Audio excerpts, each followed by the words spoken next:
This article was published November 14th, 2023. So just 2 days ago. And it's titled, Heavy Duty Grasses Could Replace Artificial Turf on Athletic Fields. This has been an ongoing debate back and forth for decades about artificial turf and natural grass and, all the injuries that are associated with both. And there's pretty good evidence indicating that the injuries that are sustained on athletic fields, there's a greater probability of that occurring on artificial turf. But I'm not a doctor in that regard, so I don't know. But I do know that I've read some of the papers, and it's pretty consistent. The players prefer natural grass. Who was it? Lionel Messi? I think he has it in his contract now. He's not going to play on artificial grass. He's only going to play on natural grass, I think it was. And there was some conversation about, whether that would encourage these artificial grass fields to go ahead and put in natural grass fields when he comes to town. And I don't think they have. I don't think they've replaced those fields, or at least put in a temporary natural grass field. I don't think they did that, so he didn't play.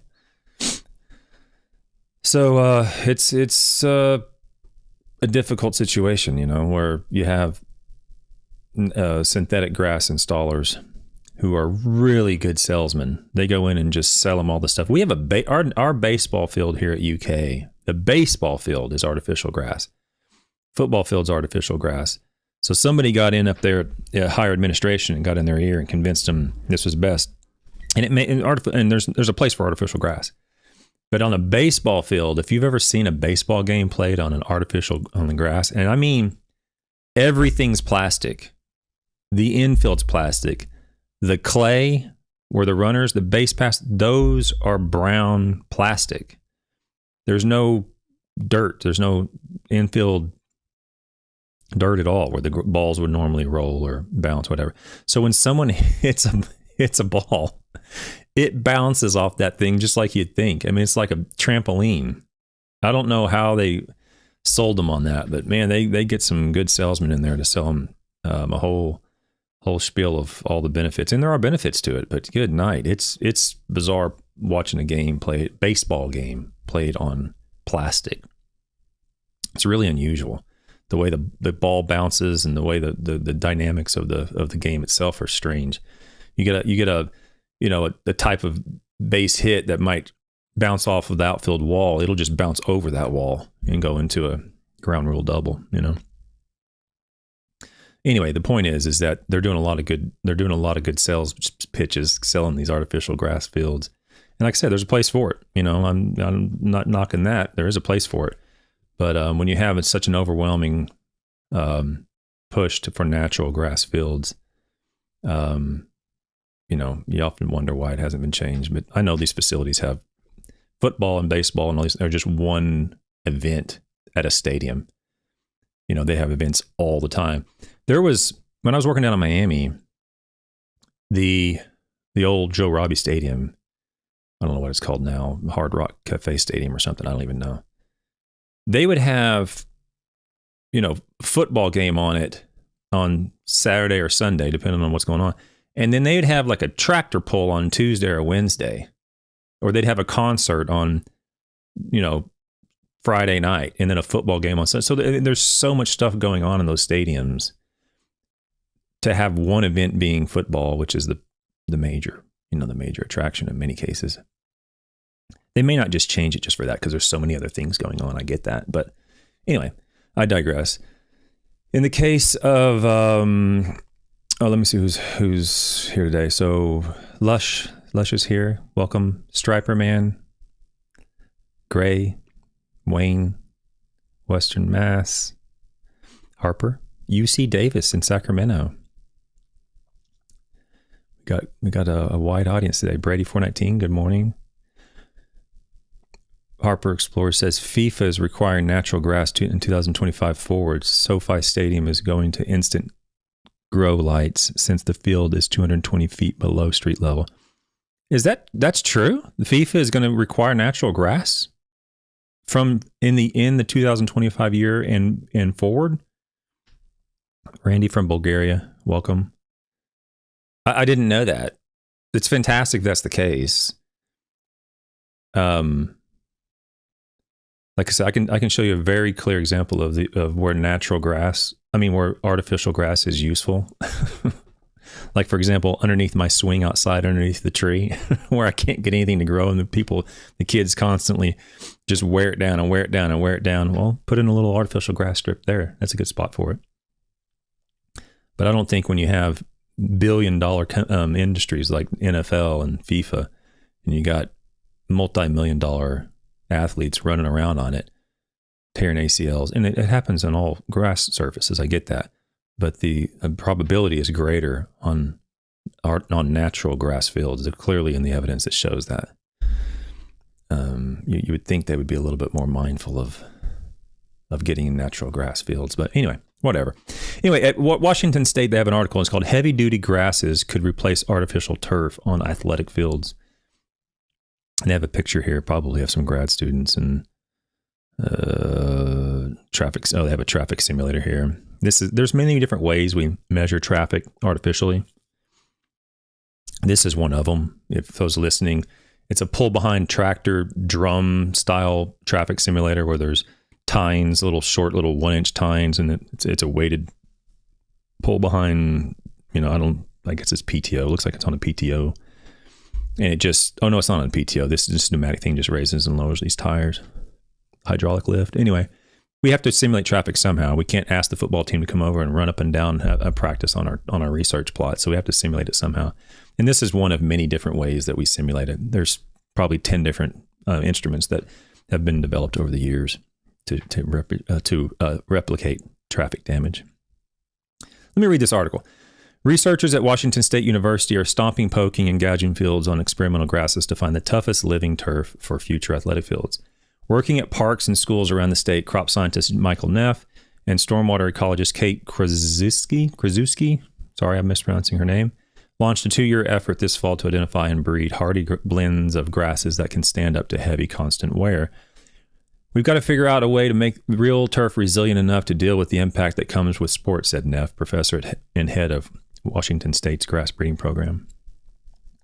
Backed by the Washington State Turfgrass Seed Association and supported by $695,000 in funding from the state of Washington, Neff and colleagues will plant sod fields next spring in Puyallup, Mount Vernon, Wenatchee, Othello, Prosser, and Pullman, Washington, with grass blends selected for their ability to survive and self-repair under punishment. So traffic, they're going to subject it to a lot of wear and tear. With some U.S. cities limiting use of artificial turf, yay! Let's be wise about our decision-making process when it comes to the potential impact on human well-being. At the end of the day, we're making money. It's a capitalist society. The sports are there to make money. Period. That's it. But human beings are involved, and when it comes to human beings and their well-being, that has to play into the decision-making process at some point. It can't just be all about money, right? Because at some point, if you're going to continue to wear down these athletes and tear them down, tear their ACLs and MCLs and all these things, because you have artificial turf, you're going to make less money. Okay, you're not. If Lionel Messi goes out there and tears his ACL because he's playing artificial turf, imagine the worldwide publicity that would generate. So they say with some U.S. cities limiting U.S. artificial turf, Neff and Krasuski, sorry, I wish I knew how to pronounce that name, want to improve and promote living fields. As communities become more urban and we use our public spaces more frequently, we need grass to keep up with the demand we put on it. Krasuski, I'm just going to call her Kate. Kate said, grass can help our parks, playfields work harder for recreation and for our environment. Putting grass to the test. Heavy use damages grass fields as many cleated feet rip up sod and destroy the roots. The damage is compounded by environmental stresses that differ on either side of the Cascades. So we're in Washington State they're talking about here. To solve challenges, Neff planted blends of grass with different strengths. Kentucky bluegrass, for instance, grows well in the inland west and can repair itself from rhizomes, its network of roots and underground stems. The research team will examine how well and quickly grass grows back after simulated wear, as well as its playability, how firm, thick, and safe it is to play on. The most resilient varieties will be incorporated into the Washington State grass breeding program. To test the blend, scientists at Washington State Perennial Grass Breeding and Ecology Farm at Pullman roll out a menagerie of specialized equipment that simulates heavy use, among them an earth cannon that drops a metal probe to measure soil compaction. So I guess they're talking about the Clegg impact hammer. I guess they call that the earth cannon. I don't know what they call that. Oh, excuse me. I don't know why they call it the earth cannon, but I guess the Clegg impact hammer measures the amount of force and the compaction, when it drops a hammer on the soil. A cleated device that gauges torque needed to tear up sod, and a tractor-towed cylinder studded with hundreds of metal bolts. I mean, if you haven't seen these things before, it almost looks like torture devices, especially if you look at like sod tensile strength devices where we have to create a way to measure the force it takes to tear sod apart. It does look like, like an Iron Maiden or something. We're trying to create, some torture device in a prison somewhere. If you don't know what they look like, or you haven't seen how they're used, it does kind of look that way. You drag it across the field at a certain speed a certain number of times, and it mimics the wear on a 50-yard line after a football game, Neff said. An assistant professor at the School of Design and Construction, Kate studies how hardy grass pavers can protect water quality in plazas and parking lots. At the Turfgrass farm, she places heavy weights on grasses and gauges how well they filter an analog of stormwater runoff. We still don't know the full capabilities of grass in working landscapes, she said. I'm interested in grass as a friend to water. I gather data that helps planners and designers know what grasses can meet their needs. I'm going to come back to this. Nearly all Kentucky bluegrass seed sown in the world is grown in the inland Northwest. This new project establishes research plots west of the Cascades, helping Washington State scientists gain new insights into western Washington grasses. Washington is one of the largest producers of grass seed in the world, Kate said. We're working closely with the growers to better serve our state and the nation at large, so we keep up our public spaces green and grassy, or we keep our public spaces green and grassy. The researchers plan to partner with parks departments, schools, and colleges across the state, helping organizations get more use out of their playfields and testing their ideas on a larger scale. Grass is everywhere, yet people rarely notice it, Neff said. I love working with grasses, trying to solve society's problems associated with grasses and lawns, and elevating its importance in people's minds. Now, I'm going to come back to this paragraph because I find it hilarious. These stuff I just get a kick out of. I mean, very little humors me more than than this sort of stuff when it comes to hypocrisy.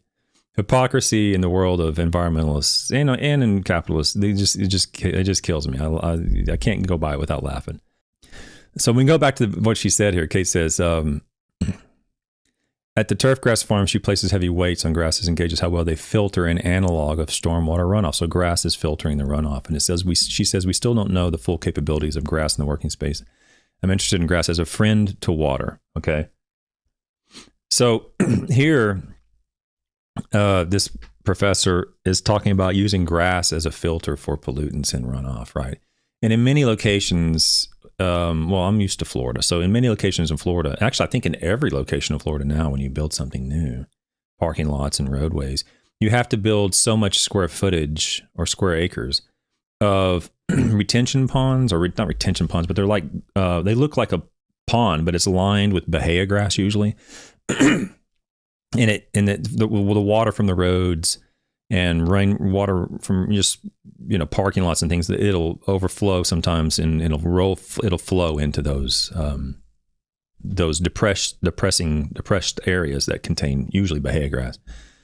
And what gets me is a lot of times when they have these town meetings and they talk about, we're going to build this community and we're going to build a golf course and we're going to do this and you guys are going to pollute everything. It's environmentally a hazard and you're going to cause all these problems. You got to put in grass-lined, retention ponds that'll retain that overflow and help filter out some of those nutrients out of the water before they go into the groundwater. You got to do that, and they do that. I think it's law, I believe. I may be mistaken, but pretty much any new construction has to account for the flow of water, and it has to have so many square acres of this retention ponds. And that's great. I mean, the bahia grass doesn't need much upkeep.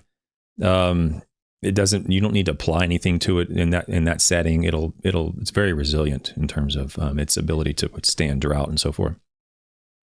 But what gets me is you want to use the grass in those settings to help filter out, pollutants that are coming off the roadways, pollutants coming off parking lots and things like all these impervious surfaces. But for some reason, there's a problem with turfgrass in our lawns. It doesn't make any sense. I mean, turfgrass is either a good, effective filter of environmental pollutants, or it is not. It can't. It's either one or the other, right? So if it is the case in water retention ponds, the case where it's filtering out pollutants like whatever it might be, biological stuff coming off the roadways, or nitrogen or phosphorus being in the rainwater, who knows, whatever's coming off in the water. If it is filtering that stuff out effectively, and it's good at that, well, it's also good at that on your lawn too. Maybe the person is not managing it correctly. Maybe the company's putting too much on. That's another issue. But the turf itself is perfectly suitable for absorbing nutrients, absorbing potential pollutants that would have otherwise washed off into the waterway, right? I just get a kick out of that because she's talking about using it for that exact purpose. We're going to use it to help reduce the risk of environmental pollution and so forth. And then other people are saying, yeah, do that. That's great. That's fantastic there. Oh yeah, we're also going to put turfgrass over here on these people's lawns. No, don't do that. We have to have xeriscape. We have to have native plants. All that, it can only be native stuff. Well, you can't have it both ways and not be a hypocrite. I mean, it's hypocrisy that I just find hilarious.